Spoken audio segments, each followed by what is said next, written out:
You ever leave a conversation and immediately regret how much you said?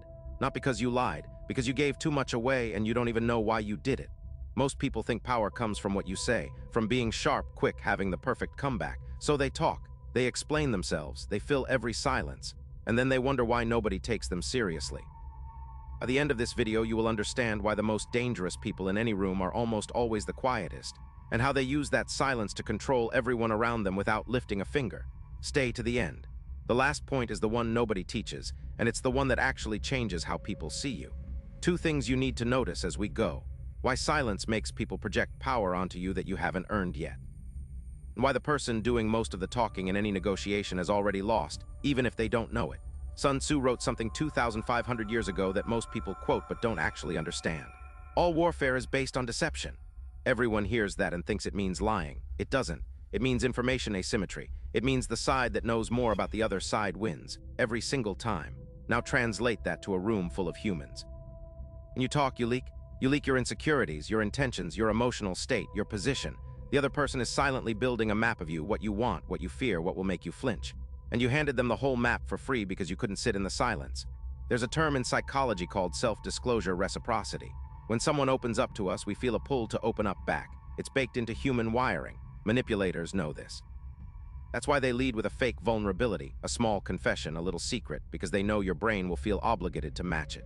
Except they gave you a lie, and you gave them the truth. Sun Tzu understood this on a battlefield. It's the same game on a Tuesday afternoon in a group chat. The 1825 version of this is simple. You feel behind. You feel like you have to prove you belong in the room, in a class, at a new job, in a friend group where you're the youngest, so you overshare. You explain your reasoning. You justify choices no one asked you to justify, and every word makes you look smaller, not bigger. Because in every human interaction there is a subtle observation happening. Who needs approval here and who doesn't? The one who talks most is almost always the one who needs it most. Here's what social media got completely wrong. It sold you the idea that expressing yourself constantly is confidence. At the loud one, the funny one, the one with the takes, that's the powerful one. It's the opposite. There's a study out of the University of Basel. Researchers found people consistently rate quieter individuals as more intelligent and more competent, even when their actual test scores are identical. There's a name for this. It's called the silence premium. Your brain fills in silence with assumed depth. It's the same reason a mediocre painting in a gold frame feels more expensive than a great painting on the floor. Now flip that. What happens when you talk constantly? You destroy the mystery. You collapse the assumption. People stop projecting depth onto you because you keep showing them the floor of your thinking. Machiavelli wrote in The Prince that a leader should be like the fox and the lion, but he added something people forget. The fox's real weapon isn't cunning, it's restraint. It waits. It watches. Doesn't announce. If this is landing, save this video. You will want to come back to this. Here's where it gets uncomfortable. Most of your talking is not communication, it's regulation. You're managing your own anxiety out loud. That awkward silence at dinner, you fill it not because the group needs it filled, but because you can't sit in it. That over-explanation to your friend about why you canceled plans, you're not informing them, you're soothing yourself. And every time you do that, you're trading long-term power for a 2-second hit of relief. Here's the reframe. Silence is not the absence of words. Silence is a position. It communicates. I do not need your validation to feel okay right now. And that specific signal, the signal of a person who does not need, is the single most magnetic thing a human being can transmit. It's why the guy who barely responds in a group chat becomes the one everyone screenshots and analyzes. Scarcity of words creates the same neurological response as scarcity of anything else. Your brain assigns it more value automatically. But there is a version of silence that backfires badly, and this is where most people get it completely wrong. There are 2 types of silence: weak silence and strong silence. Weak silence is when you go quiet because you're scared, because you don't know what to say, because you're intimidated. People read that instantly. Kids on a playground read it. Wolves read it.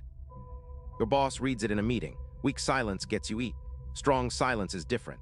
Strong silence is when you have the answer, you have the reaction, you have the comeback, and you choose to hold it. That choice is the entire game. The other person's nervous system can tell the difference. They feel exposed. They feel like you're the one evaluating them, not the other way around. Watch how this plays out in money. Every negotiation coach on earth teaches the same first rule. After you state your number, shut up. Whoever speaks next loses, because silence is pressure, and pressure exposes the weaker position. Rich people learned this decades ago. That's why they let their lawyer talk, their assistant talk, their advisor talk. They sit there. They say almost nothing.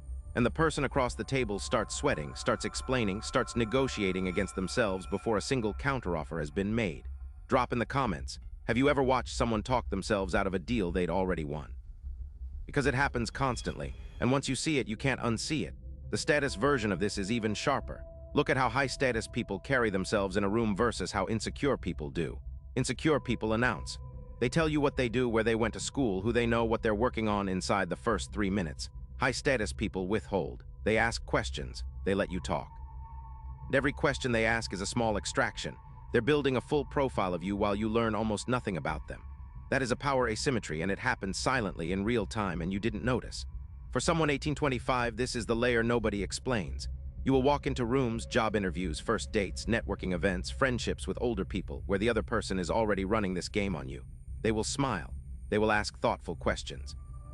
They will nod, and you will walk out feeling like the conversation went great, having handed them everything they needed to place you exactly on the hierarchy. This is not paranoia. This is just how the game is played by people who learned it. The only defense is to learn it back, and the defense is not to stop talking. It is to become deliberate about what you spend your words on. Here is the reframe you need to lock in. Every sentence you release into the world is a currency. You have a limited amount of it in any given interaction before people stop listening, before you leak too much, before the impression is set. Most people spend their currency on proving they're smart, proving they're right, proving they belong. That's why they feel drained after socializing and still lose ground. The powerful spend words to move. Every sentence is placed to shift something, a decision, a perception, a piece of information they need to extract. If a sentence doesn't move something, they don't spend it. It sounds cold. It's actually just efficient. It's the same principle a good chess player uses. You don't move a piece because it's your turn. You move it because that move creates a specific pressure on the board. Try this simple filter for the next week. Before you speak, ask yourself one question. Is this sentence moving something, or am I just discharging anxiety? If it's the second one, hold it. Just hold it. First few times you do this, it will feel unbearable. You will feel a physical urge to fill the space. That urge is the exact thing that's been costing you power your entire life. Sit with it. It passes in about 8 seconds. And on the other side of those 8 seconds, you become a different kind of person in the room. There's a psychological concept called the illusion of transparency. We massively overestimate how much other people can read our internal state. You feel awkward in silence, and you assume everyone else feels the awkwardness radiating off you. They don't. They're too busy managing their own performance. Your silence is not making anyone uncomfortable except you. Once you internalize that, silence stops being a threat and becomes a tool. And here's the last piece, the one most people never get to. The point of all of this is not to become a manipulator. It's to become unmanipulatable.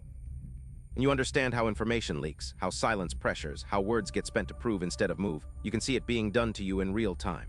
And once you can see it, it stops working on you. That is the actual prize, not becoming the wolf. Becoming the person the wolves don't bother trying to eat. If you're tired of content that tells you to grind harder and manifest your way out of feeling behind, this channel is going to make sense to you. I'm not selling motivation. I'm breaking down the actual mechanics, the psychology, the power dynamics, the frameworks the ones ahead of you already know. Subscribe and hit the bell icon so you never miss a drop. There's a whole layer of this game that nobody at your school, your job, or your family is going to explain to you. I will. Here's the one thing to hold on to. You don't have to become a different person. You just have to stop spending words to soothe yourself and start spending them on purpose. That single shift, from talking to prove to talking to move, will change how you carry yourself in every room you walk into for the rest of your life. People will start treating you differently, and they won't be able to explain why.